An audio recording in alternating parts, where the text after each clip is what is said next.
Iran Israel സംഘട്ടനത്തിൽ American president ട്രംപിനുള്ള പ്രത്യേക താല്പര്യം എല്ലാവർക്കും അറിയുന്ന കാര്യമാണ്. അതിനിടയിലാണ് ട്രംപിനെ ഭീഷണിപ്പെടുത്തിക്കൊണ്ടുള്ള ഇറാഖിലെ ഭീകരരുടെ പ്രസ്താവനകൾ പുറത്തുവരുന്നത്. ഗൾഫ് രാജ്യങ്ങളും ഇറാഖും ഉൾപ്പെടെ പശ്ചിമേഷ്യയിലുടനീളം അമേരിക്കയ്ക്ക് സൈനിക താവളങ്ങളുണ്ട്. ഇതെല്ലാം ഉപയോഗിച്ചുകൊണ്ട് ഇറാനെ ആക്രമിക്കാൻ അമേരിക്ക തയ്യാറെടുക്കുന്നുവെന്നായിരുന്നു പുറത്തു വന്ന റിപ്പോർട്ടുകൾ.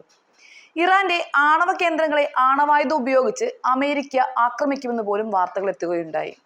ഇതിനിടയിലാണ് തൽക്കാലം തീരുമാനമെടുക്കുന്നില്ലെന്ന അമേരിക്കൻ പ്രസിഡന്റ് ഡൊണാൾഡ് ട്രംപിന്റെ പ്രഖ്യാപനം ഉണ്ടാവുന്നത്. 2 ആഴ്ചയ്ക്ക് ശേഷം തീരുമാനം അറിയിക്കുമെന്നാണ് ട്രംപ് പറയുന്നത്. ഇറാഖിലെ അമേരിക്കൻ സൈനിക കേന്ദ്രങ്ങൾ ആക്രമിക്കുമെന്ന ഇറാഖ് ഭീകരരുടെ ഭീഷണിയാണ് ഇതിന് കാരണമെന്നാണ് മൊത്തത്തിലുള്ള വിലയിരുത്തൽ. യൂറോപ്യൻ വൻ ശക്തികളായ ജർമ്മനി, ഫ്രാൻസ്, ബ്രിട്ടൻ എന്നിവർ ഇറാനുമായി ആണവ ചർച്ച നടത്താൻ തയ്യാറാണ്. അതിന് പ്രകാരം 3 രാജ്യങ്ങളുടെയും വിദേശകാര്യമന്ത്രിമാർ ഇന്ന് ജനീവയിൽ ഇറാനിയൻ വിദേശകാര്യമന്ത്രി അബ്ബാസ് അരാഗ്ചിയുമായി കൂടിക്കാഴ്ച നടത്തുമെന്നാണ് ഇറാൻ വൃത്തങ്ങൾ അറിയിക്കുകയുണ്ടായത്. യൂറോപ്യൻ മന്ത്രിമാർ ഇതിനു മുൻപായി യൂറോപ്യൻ യൂണിയൻ വിദേശനയ മേധാവി കയ കലാസുമായും ചർച്ച നടത്തും. ഇറാൻ ഇസ്രയേൽ സംഘർഷത്തിന്റെ തടയിടുക എന്ന് ലക്ഷ്യമിട്ടാണ് യൂറോപ്യൻ ശക്തികളുടെ നീക്കം. ഇറാൻ തന്റെ ആണവ പദ്ധതികൾ ഉപയോഗിച്ച് ലോകത്തിനെ മൊത്തം തകർക്കുമെന്നും അത് തടയുക മാത്രമാണ് തങ്ങളുടെ ലക്ഷ്യമെന്നും ഇസ്രയേൽ ആണയിട്ട് പറഞ്ഞിട്ടും ഇസ്രയേലിന്റെ ഈ തന്ത്രങ്ങളൊന്നും ഈ രാജ്യങ്ങളൊന്നും വിശ്വസിച്ച മട്ടില്ല. അതുകൊണ്ട് കൂടിയാണ് ഈ ചർച്ച നടത്താൻ ഇവർ നിശ്ചയിച്ചിരിക്കുന്നത് തന്നെ. അതിനിടെ ഇറാനെതിരായ ആക്രമണത്തിൽ ഇസ്രയേലിന് ആരുടെയും സഹായം ആവശ്യമില്ലെന്ന് ബെഞ്ചമിൻ നെതന്യാഹുവും അറിയിച്ചിട്ടുണ്ട്. നെതന്യാഹുവിന്റെ പ്രധാന ലക്ഷ്യം ഖമേനിയെ എങ്ങനെയെങ്കിലും താഴെ ഇറക്കുക എന്നത് മാത്രമാണ്.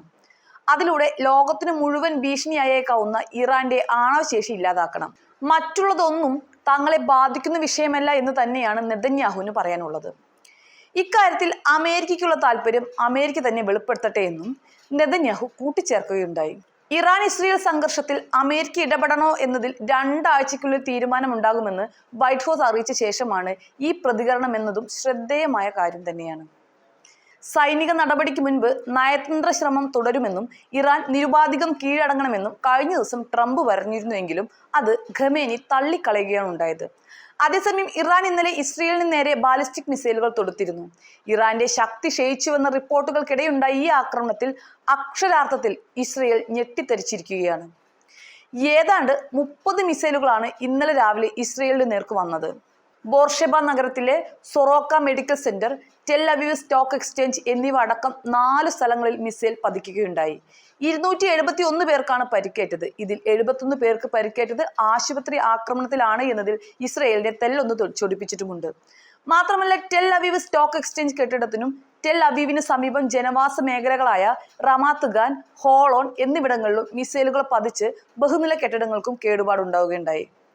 സത്യം പറഞ്ഞാൽ തോറ്റു എന്ന ഒരു ചിന്ത ഇസ്രയേലിന് മുൻപിൽ മനഃപൂർവ്വം വരുത്തിക്കൊണ്ട് തന്റെ ആക്രമണം കൂടുതൽ ശക്തമാക്കുകയാണ് ഇറാൻ.